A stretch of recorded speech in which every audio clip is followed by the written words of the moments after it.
For a long time, the most challenging encounters that 11 had to offer were through high notorious monsters. The most famous examples of these HNMs were Absolute Virtue and Pandemonium Warden. These encounters were meant to challenge a group of at least 18 players, and they were meant to last for nearly 24 hours, serving as the ultimate challenge for the few players in 11 whose competence in the game far outclassed everyone else. The intention behind these fights was to offer players the ultimate challenge a video game could offer, but there was one problem with these encounters. If a fight lasted for over 16 hours for 18 players with their own jobs and gear sets from a combat system as complex as 11's, it was practically impossible to properly balance. This was the harsh truth that Square Enix ran into. Players quickly realized that there were easier methods of clearing these fights than how the developers had intended. Players were able to defeat Absolute Virtue using various unintended methods, like the Wall of Justice, Dark Knight Kraken Club alliances, and various others. However, these methods were deemed illegitimate by Square Enix. As a result, the developers had to continually threaten players with bans, widen Absolute Virtue's moveset, or patch the game to make the fight play the intended way. While the events surrounding Absolute Virtue are significant enough to merit their own video, suffice it to say the developers were quick to blame the players for their own inability to clear the fight, while players were quick to claim that Square Enix was finally showing their sadistic tendencies. The tension surrounding HNMs was elevated with the release of Pandemonium Warden. While it's difficult to say whether or not Pandemonium Warden was more or less difficult than Absolute Virtue, the hyper-intense culture of progging these HNMs had already been established. Players began tackling these fights relentlessly, keeping the mob claimed for hours, for days, or even weeks. Players had put everything, including their work, their lives, and their health, on the back burner, while their link shells were pursuing the first kill on these fights. All of this came to a head when a journalist from Destructoid published an article on August 12, 2008, regarding one player who had been involved in fighting Pandemonium Warden for 18 hours straight. Square Enix's intention for this fight will always be a mystery due to certain changes they made following a storm of negative press from this article. So while the original design of this encounter will never be fully known, apparently vomiting was part of the intended strategy. One thing became overwhelmingly clear. These 18-man encounters, paired with 11's incredibly complex job system, were practically impossible to balance.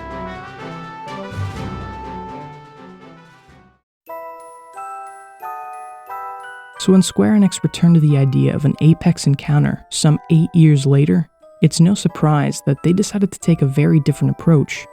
Rather than developing new HNMs for alliances of players to tackle, these new Apex encounters would take place in an instanced battlefield, balanced around a party of 6 players instead. This would make balancing encounters significantly easier, as well as giving the developers more freedom as to how the new mechanics would be implemented in these fights. The first master trial they released, Black and White, included 11 different mobs, and it contained multiple, highly unique mechanics, adding layers of difficulty for players to navigate. 2 months after the first master trial, the second was released, and it offered a completely different structure than that of the first. This second master trial, Unafraid of the Dark, is in many ways the poster child for the master trials, for a number of different reasons. The design of this encounter has made it a fan favorite, largely because of the mechanical flexibility that it offers in terms of party composition and strategy. In the words of one of the greatest players 11 has ever seen, "In my opinion, Unafraid of the Dark is the best fight they've made in the post-Rhapsodies of Vana'diel era." So why exactly do players hold this particular encounter in such high regard? And what was it like for world-first progression? This master trial is themed off of the game's 4th expansion, Wings of the Goddess, where you have to fight the Shadow Lord and all 3 Beastmen leaders at the height of their power. These Beastmen leaders are Suziku, the Yuguda leader, Bloodcrown, the Orc leader, and finally Zada, the Quadav leader. This encounter has far fewer bosses than that of the first master trial, but this wouldn't mean that progression would be any easier for early groups. To make up for this fewer number of bosses, each Beastman leader was made quite the hurdle in their own right, and each got far more punishing mechanics as well. The encounter was officially released on July 5th, 2016, and upon the first couple pulls, players ran right into the first mechanic this Master Trial had. It's called the linking penalty, and it works for any boss that isn't directly engaged by the party. Each boss's auto attack inflicts a status effect, those being Curse for the Yagudo, Silence from the Quadav, and Amnesia from the Orc. While these may sound terrible, it was the Shadow Lords that served as the biggest hurdle for early groups, because his auto attack inflicted death, meaning many of the early pools lost their tank not even a minute in. After discovering this mechanic and learning how to survive the Shadow Lords in death, the early groups had to decide on what boss to kill first. After several discussions, many groups decided that it would be the Shadow Lord, because after so much of the HP of the Beastmen leaders had been taken out, they used their SP ability and gained an aura shortly after that appeared to nullify all incoming damage. This didn't happen for the Shadow Lord. Furthermore, while their full auras are up, they will use a random SP ability between the two SPs each have access to every 60 seconds. After seeing this, players theorized that the way to eliminate the damage taken reduction was to defeat the Shadow Lord first, akin to the Valkyrie wall mechanic present in the first Master Trial. Several groups began testing and communicating about their findings on the Shadow Lord, but the first kill on him wouldn't happen for one whole week. So why was the Shadow Lord so difficult to take out? For starters, the Shadow Lord in this Master Trial has two different stances. In the first stance, he's relatively harmless, with a couple of weaker TP moves, one of which puts the player in a weakened state. The Shadow Lord can summon clones of himself, doubling up everything that's dangerous about him, and he gains a potent regen while the clone is alive. But as harmless as he is in the first stance, he is equally ruthless in the second stance. Upon drawing his second sword and gaining a guaranteed permanent double attack rate, he also gains access to several new brutal TP moves. Cross Slash is a powerful conal cleave that inflicts defense down on anyone hit, and Blighting Blitz is an incredibly powerful move that tears through defensive shadows. With these new abilities, the Shadow Lord goes from being the most harmless boss in the encounter to easily the most deadly, and every single one of the new dangers the Shadow Lord poses in the second stance is doubled with every single clone he summons. After an entire week of pools on this one mob, the first confirmed kill on the Shadow Lord was posted by a group that you should be familiar with at this point, Two-Man Cell. Right off the back of their progression on Black and White, it really seemed like Two-Man Cell's speed of progression was beyond anything any other group could keep up with, and as much progress Two-Man Cell was able to make in their first defeat of the Shadow Lord, they discovered something that sent them back to square one. After the Shadow Lord is defeated, the auras of the Beastmen leaders don't go away. All the damage directed towards them still appears to be reduced to 0. Now, the entire time, Two-Man Cell was trying to eliminate these Beastmen auras through first defeating the Shadow Lord, another group had decided to test different ways to get rid of these auras. This second group discovered what I'll call the damage type mechanic. In this encounter, the Beastmen leaders in truth don't have a 100% damage nullification aura, but rather they're only susceptible to one damage type each. Shizuku is susceptible to piercing damage, Bloodcrown to slashing, and Zada to blunt damage. This was huge, because the entire reason Two-Man Cell focused relentlessly on the Shadow Lord in the first place is because they couldn't find a way to eliminate these auras.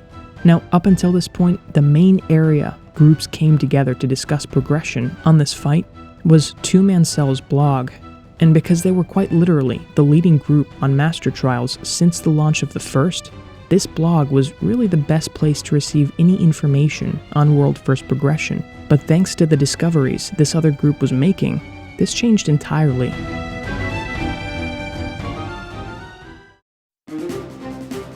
While it's incredibly difficult to get proof of who contributed what to this progression, it appeared that a mixed Japanese and English group led by the player Overlordandy was the one responsible for this discovery, placing this group in the lead.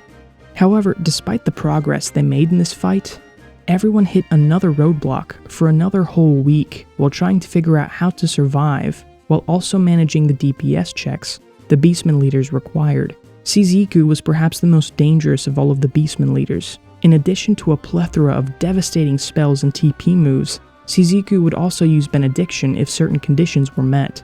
He also has access to 2 different SPs, Tabula Rasa, which granted Imbrava or Castra, and Astroflow, which always led to summoning Diabolos to use Ruinous Omen. Now, there was a possibility that Shizuku would use Astral Flow and follow that up with one of his AoE abilities, and this was just about a guaranteed wipe for any group unless incredibly prepared for. Blood Crown served as the HP battery of this encounter, boasting high HP and incredibly high defense along with a plethora of self-buffing abilities to slow down DPS. While Blood Crown's offense isn't necessarily dangerous, he has the ability to use one of his most deadly TP moves back-to-back while under Mieko Shisui, his first SP. This meant that players had to stay on their toes for the entire duration of Blood Crown's HP. As if all of this wasn't enough, Blood Crown could also use a second SP ability, Invincible, which reduced all attacks to 0 for the duration of its effect. Finally, Zada made up for Blood Crown's lack of offense by being the most dangerous offensive single opponent in this encounter, second only to the Shadow Lord's second stance. While under the effect of his first SP ability, Zada is capable of one-shotting party members with a number of different TP abilities, and he will have Protect, Shell, and Haste up for the entire time he's engaged. While the party tries to survive his onslaught, especially while under Mighty Strikes, he may also use Benediction, his second SP, which interacted with the Shadow Lord in unexpected ways. This meant that Zada's use of Benediction had a plethora of effects beyond just the HP restoration.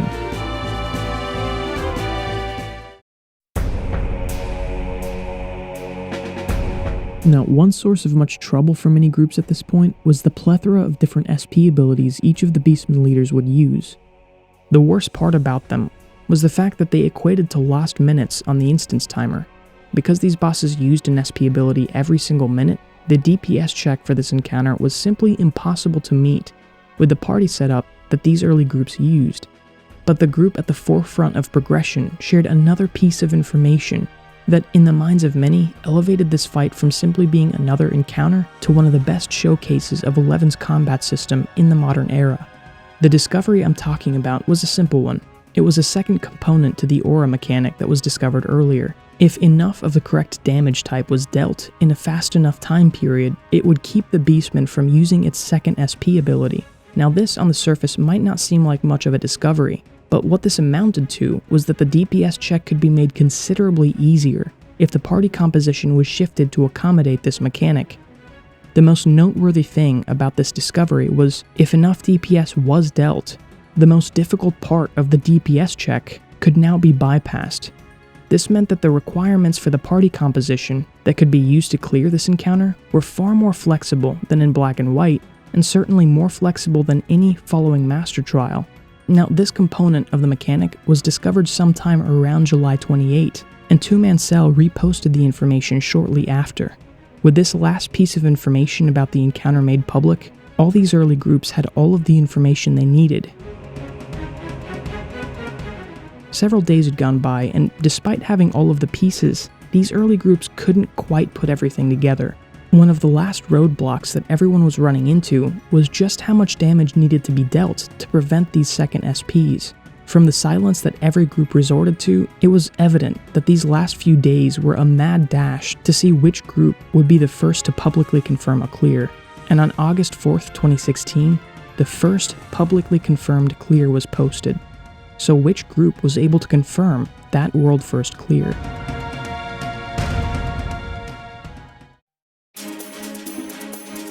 The group with the first public confirmation was Two Man Cell. Despite having fallen behind Overlordandy's group and having to learn many of the mechanics that were already discovered by others, Two Man Cell was able to adapt incredibly quickly and clear this fight. With this world first clear of Unafraid of the Dark, Two Man Cell earned the prestige of having 2 back-to-back world first clears, something that no other group would be able to claim for over 8 years. This second clear solidified their position as being one of the best groups in 11's history. The party composition for this clear was Blue Mage sub Ninja, Ninja sub Warrior, White Mage sub Red Mage, Bard sub White Mage, Corsair sub White Mage, and Geomancer sub Red Mage. Now, one notable thing about this party composition is that it doesn't have a proper tank, instead splitting the tank responsibilities between the Blue Mage and the Ninja. This was to optimize damage output for the purpose of minimizing the amount of times the group had to deal with the Beastman's second SP abilities. But it also speaks to the flexibility this fight offers players in terms of party composition. This Master Trial has been the most permissive in terms of approach, party composition, and strategies, earning its spot as a fan favorite among the Master Trials. Many of the other Master Trials place a set of constraints so tight that players had very little room to change the public strategies. This isn't the case with Unafraid of the Dark, and for this reason, it's seen as one of the best, if not the best designed encounter among the Master Trials. Now, I've heard some conflicting information suggesting that the clear from Overlordandy's group may have actually been first. Overlordandy took to the auction house forum to confirm their clear on August 10th, a whole 6 days later. However, I've heard that some believed that their clear was in truth much earlier than this, being as early as the last days of July, several days before two-man cells. As I've mentioned before though, many of the players at the forefront of progression stayed anonymous, and many used aliases, so if this is the case, it would be incredibly difficult to prove. Regardless, for whatever reason, even if this group was the first to clear, they saw fit not to claim the credit.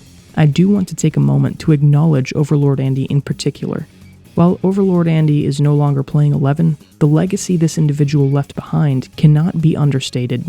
Overlordandy was respected by both English and Japanese players alike. He was willing and glad to teach and mentor players at any skill level, and his incredible reputation in-game was second only to his reputation as a person in real life, according to those who personally knew him. There's also another group I wanted to acknowledge. While this group has a ton of incredible players, the player in particular I wanted to highlight is Mischief. Mischief has been an endgame player in 11 for a long time and is widely respected as one of the most knowledgeable, most skilled, and most respected players in the game. While Mischief may not have gotten first on this Master Trial, that group has claimed incredibly early clears on almost every single difficult encounter in this game, including the following Master Trials. Their level of consistency over the last decade has been truly incredible to see, with accomplishments as recent as being the second group in the world to clear Crystal Paradise. Now, if you'd like to experience this Master Trial in a way that is as close as possible to how it was upon release, there are certain tiers of gear that you will need to refrain from using. This table shows exactly the tiers of gear that were and weren't available at the time of release. While due to changes in job balancing, the experience upon release isn't possible anymore, but these restrictions will give you a very good idea for what these encounters were like. Finally, I want to thank Tojozomi for all of the help digging through this information. Trying to recreate the events of a world-first progression that happened almost a decade ago isn't the easiest thing, so I really couldn't have done this without you. I reached out to Mischief, the very same player who cleared incredibly early, to inquire about the progression experience of this encounter, and while we couldn't work out a time for a proper interview, Mischief did share some really great information with me that I believe many will find quite interesting. Here is the following exchange that we had regarding this Master Trial. Which of the 3 early Master Trials did you find the most enjoyable? Shadow Lord, easily. In my opinion, it's the best fight they've made in the post-Rhapsodies era, and it's a shame it was power crept so hard. What were the main difficulties your group ran into when attempting this fight? Figuring out how to survive while dealing damage. The orc was fairly tame unless it used Meikyo Shisui, but the other 3 enemies could all either one-shot you or otherwise deal massive damage in a short time frame, especially Shadow Lord with 2 swords out. Blighting Blitz was a 4-hit attack that could kill instantly without at least 2 shadows, and Cross Smash applied defense down and overwrote Cocoon. With DT sets being less than stellar at the time, any damage dealers besides Blue Mage and Ninja basically couldn't survive at all. From your first attempt to the first clear, roughly how long did it take your group to clear this fight? I really don't remember how long it took, but I don't think it was that many attempts.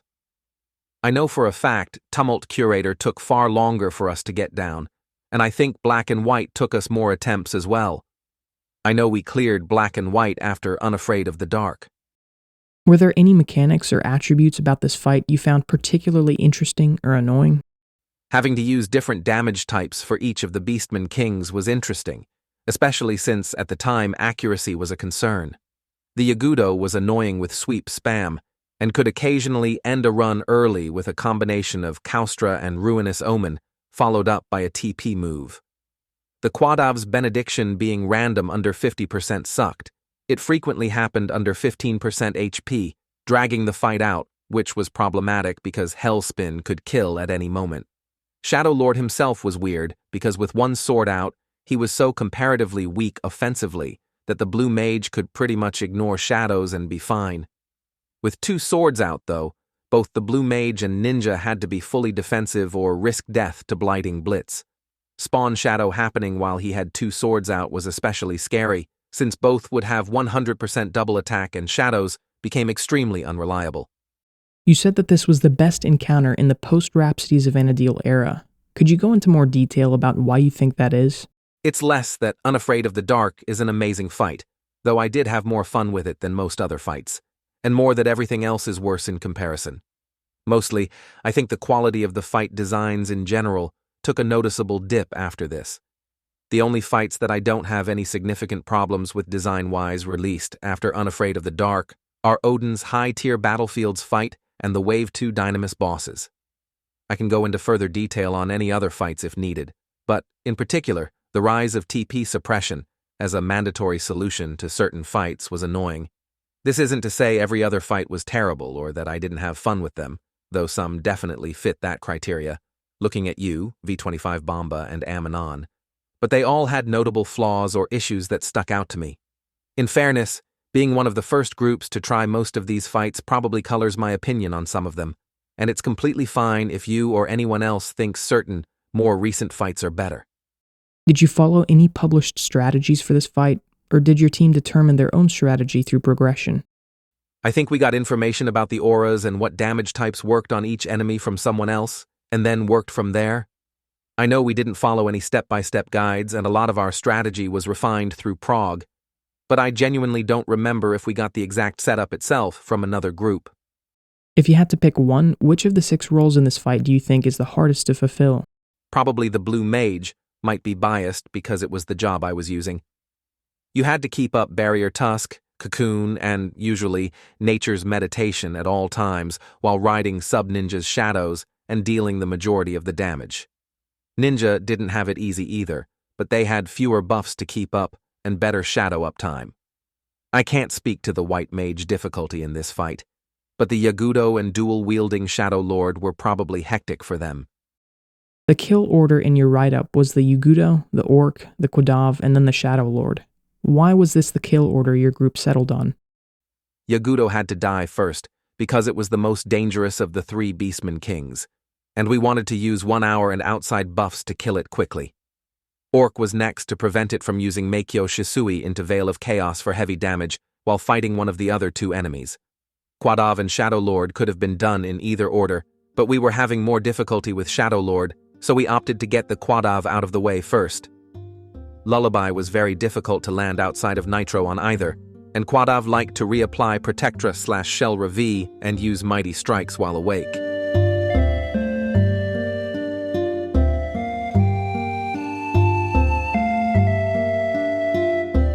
What were the main difficulties that you had to deal with your role? If memory serves, you played the Geo, right? Correct. And what was the sub-job on that? I believe it was Red Mage.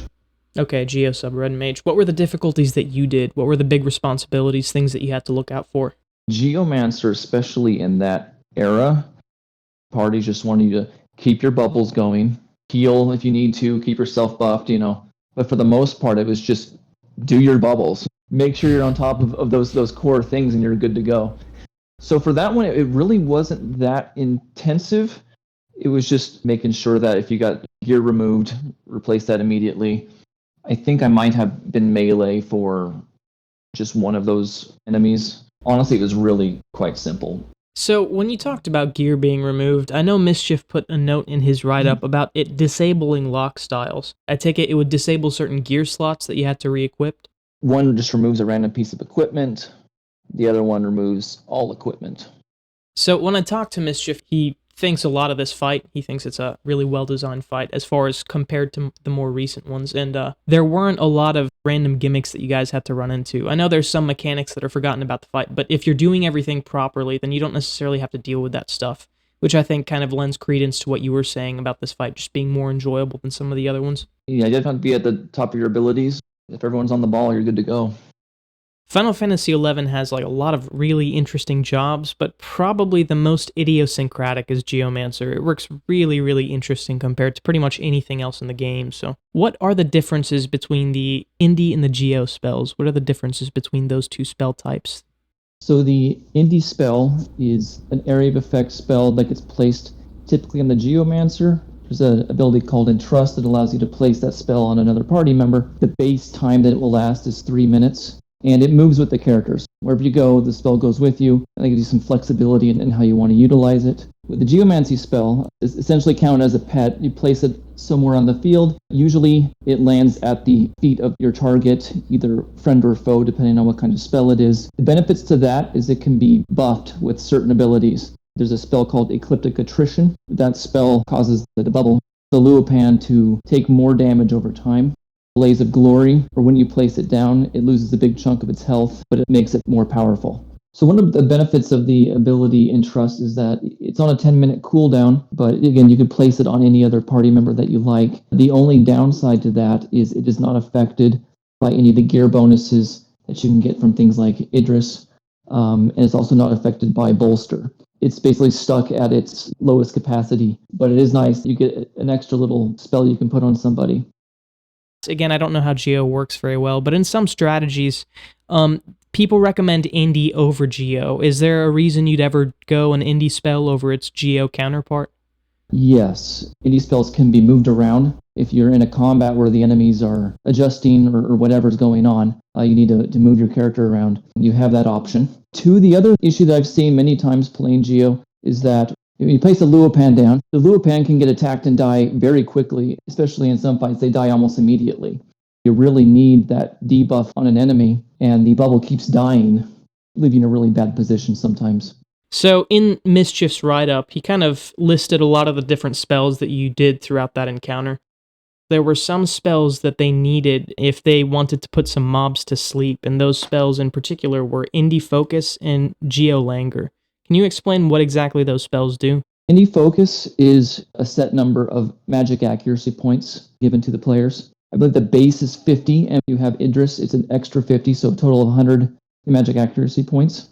Languor is magic evasion loss on the enemy. I believe the same values at 50 and 50.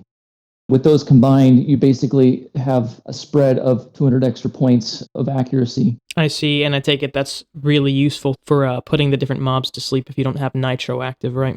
Yeah, that's correct. It can make a massive difference in the ability to land spells. For the Yugudo, there were 3 different spells that were listed. So Entrust was used right before Indie Fury, and then Indie Fade and Geo Frailty. And could you kind of walk us through what each of those individually benefit the party? Why you would want to use those? Yeah, we'll start with Indie Fury. Indie Fury, again, with Idris, is roughly 50% addition to your attack, and that's a pretty huge difference in damage. Indie Fade is a magic attack bonus reduction on the enemy. Again, with Idris, you're looking at about minus 60 magic attack bonus off them, so helps you stay alive a lot better. Geo Frailty is just a defense down on the enemy, with Idris a total of 42% reduction, and that's base. Typically, with that one, you'll want to add those Luopan boosting abilities, such as Blaze of Glory, Ecliptic Attrition, and that can raise it even higher. In Mischief's write-up, he said that for you all's strategy, you wanted to take out the Yugudo as fast as possible. I take it that's why he listed kind of these 3 spells, because they really just allowed you to kind of waylay on that first mob. Yeah, and I believe the first one was the Yugudo, and early in our strategy, we tried different things, because one of the biggest concerns was the fact that the Yugudo could stun you with one of his sweep moves. And we were trying to find ways to mitigate that. For both the Orc and the Quadav, it was recommended that you all used Entrust on Indie decks, and then finally Indie Fury and Geo Frailty. Of course, you've already explained Fury and Geo Frailty. What was the benefit of Entrust on Indie decks? I believe the reason that we used that was that because Dexterity is a weapon skill modifier, especially, and I think it might affect some spells as well by the blue mages. But I think Okay, it's yeah. just a way to deal a little bit more damage. It has a little bit of accuracy boost. Primarily, we used it for weapon skills.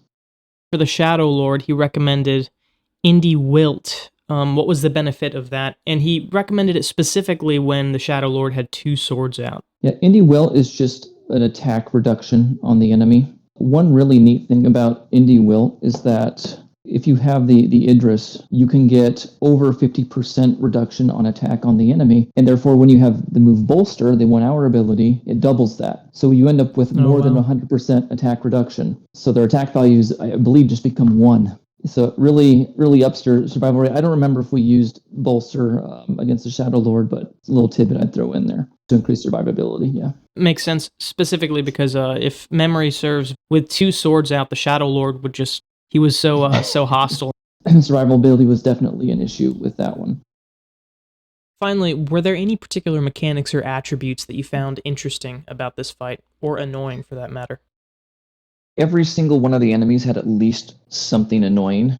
They all had at least something to test somebody in the party. Because you already covered the ones that removed the equipment. The Orc had Hate Reset and Amnesia. The Quadov has AoE damage, Petrification, Hate Reset on that one as well. And of course, Shadow Lord has Doom and the shadows that he spawns. Because I don't recall how difficult it was to deal with Doom, how often that came up. Have you been able to get a hold of Picohan? I haven't. I've reached out, but I haven't gotten any responses. All the people in that group are really amazing. Mischief and Picohan are also kind of considered top tier players. There's much more going on from, I think, a white mage's perspective. Because I don't recall how difficult it was to deal with Doom. Picohan in particular, he had the Yag Rush, I believe, which made things a million times easier. As far as gear for your Geomancer at the time, what type of things would you consider necessary? Anything to protect the bubble from damage reduction. So I believe that's just the relic hands. I believe the bell had some damage reduction down on Luopan. It's been don't quote me on that. It's been a while. The Geomancer was standing in melee range for the entire fight. Staying alive, I think, was a big deal. And definitely, just having the base Geomancer set, just keeping the bubble alive. In a lot of cases, you were kind of set back in that era. The main things was the Ergon weapon, Idris, because back in that era, there weren't that many of them around. Interesting, okay. So I wasn't the first by a long shot. I think I was a year and a half late. But even by a year and a half later, when I finally got the Idris, there were very few of them around. For those who aren't aware, can you explain what benefits the Idris offers Geomancer as a job? The number one main advantage is that it gives a potency boost to all of the Geomancer spells, the Indie and Geo spells. Back in that time, there were very limited options. You could get a +5 boost, which was standard available to pretty much everybody, but that +10 from Idris, there was just nothing available to make up that difference. Nowadays, you have other ways of closing the gap a little bit. Having that potency boost, and when you had Bolster, the 1 hour ability, it was basically able to completely eradicate an enemy's defense. Do you know if there was a Geomancy nerf inside this Master Trial, as there are, I guess, in a lot of other content?